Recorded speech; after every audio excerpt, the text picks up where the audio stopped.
আসসালামু আলাইকুম। এটা হলো আমাদের ঐতিহাসিক তারা এমদাদুল উলুম মাদ্রাসা। এখানে যে রুমটা আপনারা দেখতে পাচ্ছেন এটা হলো মুক্ত বিভাগ, বিশাল বড় মুক্ত বিভাগ। ওই কোনো থেকে নুরানি শুরু হয়েছে, নুরানি বিভাগ। তো এখন পবিত্র ঈদুল আজহার ছুটি চলছে মাদ্রাসায়। তারপরে এই যে রুমটা নুরানি তৃতীয় শ্রেণী। যাই হোক, আমাদের মাদ্রাসায় যেটা হলো কিতাব বিভাগ।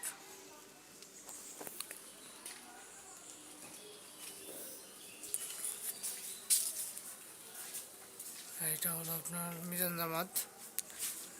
তারপরে এটা মাঝখানে আপাতত কিছু নেই।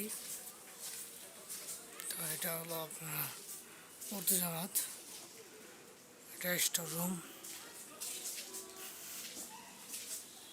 মাদ্রাসা আলহামদুলিল্লাহ এখানে নাহমুদ জামাত ছাত্রছাত্রী নুরানি বিভাগে ছাত্রছাত্রী আছে 200-র মতো, কিতাব বিভাগে আছে 20 জনের মতো, হেজ বিভাগে আছে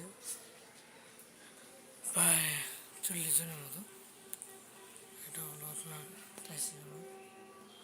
একটু সামনে যাই,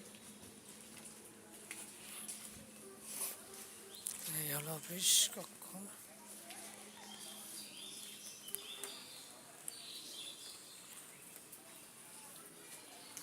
ওই পাশে হলো মসজিদ, উপরে হেফখানা, বিশাল বড় মাঠ।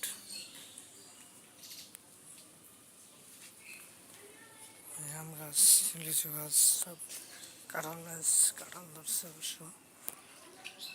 যাই হোক, আলহামদুলিল্লাহ মাদ্রাসাটা অনেক সুন্দর একটা পরিবেশ। আপনারা চাইলেই এখানে ভর্তি হতে পারেন। এটা হলো মানিকগঞ্জ বাস স্ট্যান্ড থেকে সামনের দিকে আপনার তরা বাস স্ট্যান্ড নেমে বললেই হবে তরা এমদাদুল উলুম মাদ্রাসা যাবো ইনশাআল্লাহ, যে কেউ আপনাকে দেখাই দেবে।